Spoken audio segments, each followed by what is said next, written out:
అందరికీ నా హృదయపూర్వక నమస్కారాలు. ఫస్ట్ టైం చాలా కాలం తర్వాత ఫుల్ ఎలక్షన్ కమిషన్ రావడం దాని తాలూకు సీరియస్నెస్ తెలియజేస్తూ ఉంది. ముఖ్యంగా ఆంధ్రప్రదేశ్ ఎన్నికలు చాలా ప్రజాస్వామ్యబద్ధంగా జరగాలి అని కేంద్రం ఎన్నికల సంఘం మన నిర్ణయం తీసుకున్నందువల్లే ఈ రోజున ఫుల్ ఎలక్షన్ కమిషన్ ఆంధ్రప్రదేశ్ విజయవాడలో రావడం జరిగింది. చంద్రబాబు గారు తెలుగుదేశం పార్టీ నుంచి 3 సార్లు ముఖ్యమంత్రిగా పనిచేశారు, ప్రతిపక్ష నాయకులుగా ఉన్నారు. ఆయన సుదీర్ఘమైన అనుభవంలో కూడా నేను ఎన్నిసార్లు ముఖ్యమంత్రిగా ఉన్నప్పుడు కూడా ఎలా జరిగినాయని చాలా బాగా వివరించారు. ఎంత ఫెయిర్ ఎలక్షన్ జరగడానికి ఆయన సాయశక్తులు ఎలా కృషి చేశారో చెప్పారు. జనసేన తరపు అలాగే వైసీపీ ఏమేమి చేసింది ఇప్పుడు దాకా, దొంగ ఓట్లు ఎలా రిజిస్టర్ చేశారు, ఆ చంద్రగిరి ఇందాక మీరు చెప్పినట్టు చంద్రగిరిలో దాదాపు 1,00,000 పైచిలకు ఓట్లు దొంగ ఓట్లు నమోదు చేస్తే దాదాపు దాంట్లో 1/4 ఆల్మోస్ట్ దాన్ని యాక్సెప్ట్ చేశారు. ఇలా ప్రతి చోట ప్రతి నియోజకవర్గంలో ప్రతి బూత్లో ఏ స్థాయిలో దొంగ ఓట్లు నమోదవుతున్నాయి, ఎలా తీసేయాలి, వీటి మీద చాలా స్పష్టంగా వివరించారు. జనసేన తరపు నుంచి నేను ప్రత్యేకంగా వివరించింది ఎలక్షన్ కమిషన్కి, మా వైసీపీ ప్రభుత్వం వచ్చినప్పటి నుంచి లా అండ్ ఆర్డర్ కంప్లీట్గా దిగజారిపోయింది. ఎవరన్నా ప్రజాస్వామ్య హాని పొలిటికల్ పార్టీస్ కానీ వ్యక్తులు కానీ ప్రైవేట్ వ్యక్తులు కానీ వాళ్ళందరి మీద కేసులు ఎలా పడుతున్నాయి, కేసులు ఎలా చేస్తున్నాయి, ముఖ్యంగా బైండ్ ఓవర్ కేసులు ప్రత్యేకించి పొలిటికల్ పార్టీ టీడీపీ వారి మీద కానీ జనసేన కార్యకర్తల మీద కానీ ఇవన్నీ చాలా క్లియర్గా తెలియజెప్పడం జరిగింది వారికి. అలాగే పోలీసు అధికారులని ఇప్పుడు సడన్గా మారుస్తూ ఉన్నారు. లాస్ట్ 2 నెలలుగా మార్చేస్తూ ఉన్నారు. మళ్ళీ ఎన్నికలు సంఘం వచ్చేటప్పటికి మళ్ళీ వాళ్ళకి కావాల్సిన అధికారులను తిరిగి అక్కడ వేయించుకునేలాగా తీసుకొచ్చిన ప్రణాళికలు చేస్తాం, అది కూడా బలంగా తెలియజేస్తాం. అలాగే మహిళా కానిస్టేబుల్స్ ప్రత్యేకించి సంబంధం లేని చోట్ల వాళ్ళు దాదాపు 87 నియోజకవర్గాల్లో వాళ్ళు పెట్టారు, అది వాళ్ళు దూరం చేయమని ప్రత్యేకంగా ఆయన వివరించారు. నేను ఇంకోటి ప్రత్యేకించి నేను చెప్పింది ఏంటంటే వాలంటీర్స్ అనేది విలేజ్ సచివాలయం అనేది ప్రత్యేకించి అది యాంటీ కాన్స్టిట్యూషనల్ బాడీ, వాళ్ళని దయచేసి ఎన్నికల సమయంలో వాళ్ళని ఉపయోగించద్దని చెప్పి ప్రత్యేకించి విన్నవించాం. అలాగే మేము కోరుకుంది ఏంటంటే మీరు కనుక సంపూర్ణంగా దీని వైపు చూడకపోతే, దీని పారదర్శకత కన్నా దీని ఎలక్షన్ చేయకపోతే ఇక్కడ ప్రజాస్వామ్యం కూని అయిపోద్ది, ఇక్కడ హింస ఎక్కువైపోద్ది. అలాగే గత స్థానిక ఎన్నికల్లో కూడా ఏ స్థాయిలో కనీసం ఒక దళిత యువకుడు లాంటి ఒక కనీసం నామినేషన్ వేసే పరిస్థితుల్లో కూడా లేదు, అందరినీ చేశారని చెప్పి ప్రత్యేకించి అది వివరించాం. ఖచ్చితంగా వాళ్ళు ఒకటే ఎన్నికల ప్రధానాధికారి ఒకటే చెప్పారు, ఆయన CEO, మేము చాలా కట్టుబడి ఉన్నాం, ఫ్రీ అండ్ ఫెయిర్ ఎలక్షన్ జరిగేలా కట్టుబడి ఉన్నాం అని చెప్పి అంత భరోసాగా ఇప్పుడు మాట్లాడటం ఖచ్చితంగా ఇది కేంద్రం చాలా సీరియస్గా తీసుకున్న ఆంధ్రప్రదేశ్ ఎలక్షన్స్లోనే తెలియజేస్తూ ఉంది. ఈసారి ఫ్రీ అండ్ ఫెయిర్ ఎలక్షన్స్ ఉంటాయి, ప్రభుత్వాలు మారుతాయి అనే నేను మనస్ఫూర్తిగా నమ్ముతున్నాను. అలాగే ఈ పరిస్థితుల్లో కేంద్ర ఎన్నికల సంఘం ప్రధానాధికారులందరికీ కూడా ప్రత్యేక ధన్యవాదాలు తెలియజేసుకుంటాను. ఈరోజు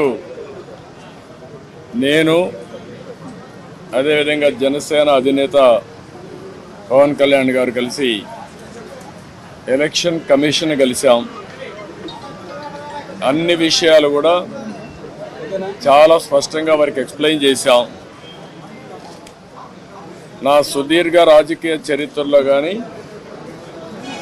పవన్ కళ్యాణ్ గారు కూడా రాజకీయాల్లోకి రావడమే కాకుండా రాజకీయాలను వాచ్ చేస్తూ ఉండడం కానీ ఇవన్నీ చూసిన తర్వాత ఎప్పుడూ జరగనటువంటి అరాచకాలు జరుగుతున్నాయి, ప్రజాస్వామ్యాన్ని అపహాస్యం చేసే పరిస్థితికి వస్తున్నారు. ఇంతవరకు మీరు చూస్తే కేసులు అయితే మా మీద విపరీతంగా బుక్ చేసి, అంటే ఎక్కడ కూడా పనిచేయకుండా చేయడం కోసం రాజకీయ పార్టీల్ని, రాజకీయ పార్టీల కార్యకర్తల్ని, లేకుంటే అందులో పనిచేసే వ్యవస్థనే మొత్తం సర్వనాశనం చేయాలి, నిర్వీర్యం చేయాలని ప్రయత్నం చేశారు. ఇప్పుడు ప్రజల్లో ఉండే తిరుగుబాటు చూసిన తర్వాత హోల్సేల్గా ఓటర్స్ అందరినీ మార్చేయడం, దొంగ ఓట్లు వేసుకోవడం ఇలాంటివి చేస్తే తప్ప సాధ్యం కాదనే కన్క్లూజన్కి వచ్చారు. ఈరోజు ఒక ఎగ్జాంపుల్ ఇచ్చాం. ఒక్క చంద్రగిరిలో ఫామ్ 6 కింద 1,15,000 ఓట్లు ఇచ్చారు. దాంట్లో దగ్గర 33,000 ఓట్లు ఆమోదించారు. దాంట్లో వేరే నియోజకవర్గంలో విత్ ఎవిడెన్స్ అన్నీ కూడా మేము పెట్టాం. అవన్నీ కూడా వారికి ఎక్స్ప్లెయిన్ చేశాను. అదే మరిగా స్టేట్ ఎలక్షన్ కమిషనర్ ఆ రోజు పడిన అవస్థ కానీ, కడాన ఆయన డ్యూటీ కండక్ట్ చేయడానికి, ఆయన విధి నిర్వహించడానికి సెంట్రల్ హోమ్ మినిస్టర్ని అడిగాడు ప్రొటెక్షన్ కోసం. కుటుంబాన్ని, ఆయనకు సెక్యూరిటీ కావాలని అడిగే పరిస్థితి, అవి కూడా ఇచ్చాం. ఫైనల్గా మేము రిక్వెస్ట్ చేసింది వారిని ఒకటే చెప్పాం, ఏదైతే ఎలక్షన్ డ్యూటీ కేసే ఆఫీసర్ని సెలక్షన్ ప్రాసెస్లో కాకుండా ఆల్ ఇండియా లెవెల్లో చేసే బెస్ట్ ప్రాక్టీసెస్లో ఎంపిక చేసుకోవాల్సిన అవసరం ఉంది. ఈరోజు సెలక్షన్ ప్రాసెస్ ఎందుకన్నానంటే, ఆల్ ఇండియా లెవెల్లో టీచర్స్ని, గవర్నమెంట్ ఆఫీసర్స్ని, అనుభవం ఉండే వ్యక్తులు పెట్టుకుంటారు. వాళ్ళందరినీ లేదని చెప్పి, వాళ్ళ మేము ఇవ్వలేమని గవర్నమెంట్ చెప్పి, కడాన ఎన్నికలను అపహాస్యం చేసే విధంగా సచివాలయ స్టాఫ్తో, వాలంటీర్లతో కండక్ట్ చేయాలని ప్రయత్నం చేస్తున్నారు. అంటే ఇటీవల వీళ్ళు నామినేట్ చేసిన వ్యక్తులతో పెట్టుకొని వీళ్ళు చేసే అన్ని తప్పుడు పనులు వాళ్ళ దగ్గర చేపించాలని. అదే సమయంలో మీరు చూస్తే బిఎల్ఓలుగా, అంటే బూత్ లెవెల్ ఆఫీసర్స్, ఒకప్పుడు టీచర్లు చేసేవాళ్ళు, ఆఫీసర్లు చేసేవాళ్ళు, ఎక్కడ కూడా ఒక్క మిస్టేక్ కూడా ఉండేది కాదు. That is their duty. దానిపైన చాలా స్పష్టంగా ఆదేశాలు కూడా ఉన్నాయి. ఎవరన్నా కానీ డ్యూటీ స్పష్టంగా చేయలేకపోతే వాళ్ళని యాక్షన్ తీసుకోవడం, ఇంక్రిమెంట్స్ కట్ చేయడం, ఉద్యోగాలు తీసేయడం అన్నీ ఉంటాయని భయపడిపోయేవాళ్ళు. ఈరోజు ఎవరు చేస్తున్నారంటే, కడాన మహిళా పోలీస్ 2,600 మంది బిఎల్ఓని మహిళా పోలీసులు పెట్టేశారు. ఇది నాకు ఆశ్చర్యం వేస్తుంది. 83 నియోజకవర్గంలో మహిళా పోలీసులను బిఎల్ఓకి పెడితే వాళ్ళకి మహిళా పోలీసులకు ఏం తెలుస్తుంది ఇవన్నీ అంటే? ఇంకొక పక్క వై ఏపీ నీడ్స్ జగన్ అని కలెక్టర్ దగ్గర నుంచి అందరూ క్యాంపెయిన్లు చేస్తారు. ఇప్పుడు చేసిన అరాచకం చాలదు, రాతి యుగానికి తీసుకుపోవడానికి అలాంటి వాళ్ళు పెట్టుకొని చేసే పరిస్థితికి వస్తున్నారు. ఇవన్నీ మేము ఎక్స్ప్లెయిన్ చేసిన తర్వాత వారికి మా మీద కానీ, జనసేన మీద కానీ దగ్గర 6,000 నుంచి 7,000 కేసులు మా మీద పెట్టారు. ఒక్క పుంగనూరులో ఒక కేసులో 250 మంది పెట్టారు. 200 మంది పైన జైలు పోయి వచ్చారు. ఇప్పుడు బైండ్ ఓవర్ కేసులు పెడుతున్నారు. అంటే నీ మీద కేసు ఉంది, పోలీసు వాళ్ళు నోటీస్ ఇస్తారు, ఎంఆర్ఓ దగ్గర సరెండర్ కావాలి అంటే మళ్ళీ బెదిరించడం. ఎలక్షన్లో ఎవరిని పని చేయనీయకుండా నిర్వీర్యం చేయడానికి, లేకపోతే మళ్ళా వాళ్ళని అరెస్ట్ చేయడానికి ప్రయత్నం చేసే పరిస్థితి వచ్చారు. ఇది జరిగితే ప్రజాస్వామ్యం ఇంక కూని అయిపోయినట్టే. There is no democracy. నేను ఆ విషయం చెప్పాను. మొన్న తెలంగాణ ఎలక్షన్లో 1 డేలో ఎలక్షన్ జరిగిందా లేదా అనే తెలియని విధంగా జరిగింది. అంత స్మూత్గా జరిగింది, ప్రాసెస్ కూడా పర్ఫెక్ట్గా జరిగింది. ఈరోజు ఆంధ్రప్రదేశ్లో అక్కడ ఇంత ఓటర్స్ ఎన్యూమరేషన్ ఫ్రాడ్ జరిగిందని, బిఎల్ఓలు తప్పులు చేశారని, టీచర్లు తీసేశారని ఎక్కడ కంప్లైంట్స్ లేవు. భారతదేశ చరిత్రలో ఫస్ట్ టైం ఇవన్నీ వస్తున్నాయి. మేమన్నీ డీటెయిల్డ్గా ఎక్స్ప్లెయిన్ చేశాం.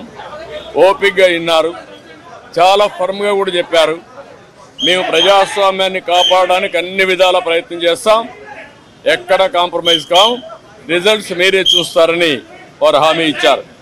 వారు ఇచ్చిన హామీతో నేను ఒకటే అనుకుంటున్నాను, ఎలక్షన్ కమిషన్ అవసరమైతే సెంట్రల్ పోలీస్ అబ్జర్వర్స్ని పంపించాలి, సెపరేట్ సెల్ పెట్టాలి.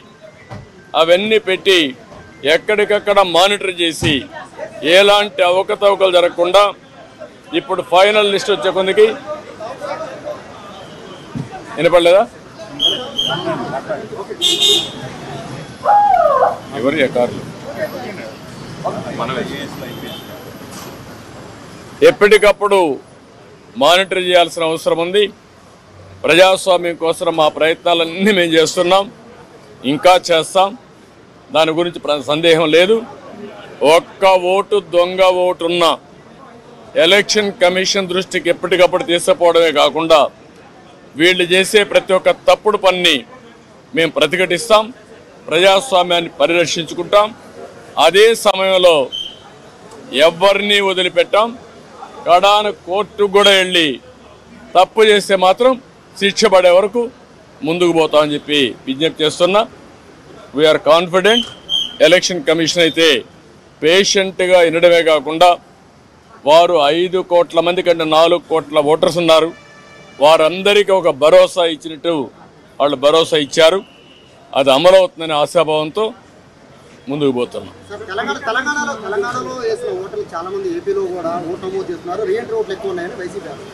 నేనేమంటానంటే మీరు ఇన్న ఆరోపణ చేయండి. వాడు ఓటేసినప్పుడు వాళ్ళకి నోటీస్ ఇచ్చి పర్ఫెక్ట్గా చేయాలి తప్ప మీరెవరు డిలీట్ చేయడానికి? ఎలక్షన్ కమిషన్ చేయాల్సిన పని, ఎలక్షన్ ఆఫీసర్లు చేయాల్సిన పని నువ్వెవరు చేయడానికి? నువ్వు కంప్లైంట్ ఇస్తావు, ఇచ్చిన తర్వాత వాళ్ళు వెరిఫై చేయాలి. ఒకవేళ ఇక్కడి నుంచి వేరే ప్రాంతానికి పోయారు, అక్కడ ఓటేయరు అంటే ఓటు ఇవ్వవా నువ్వు? అమెరికాకి వెళ్ళారు, అమెరికా నుంచి వచ్చి ఓటేస్తారు. వాడి యొక్క జన్మభూమి పైన, ఈ రాష్ట్రం పైన వాళ్ళకుండే ప్రేమ, ఈ రాష్ట్రంలో పుట్టిన వాళ్ళు. అంతేగాని నువ్వు కర్ణాటకకు పోయావు, నువ్వు ఓటేయడానికి వీల్లేదు, నువ్వు ఉపాధి కల్పిస్తే ఇక్కడే ఉంటారు, అవకాశాలు కల్పిస్తే ఇక్కడే ఉండేవాళ్ళు. ఎందుకు పోయారు? అవకాశాలు లేకుండా పోయారు. అలాంటి వాళ్ళకి మేము ఓటు ఇవ్వమంటే కరెక్ట్ కాదు.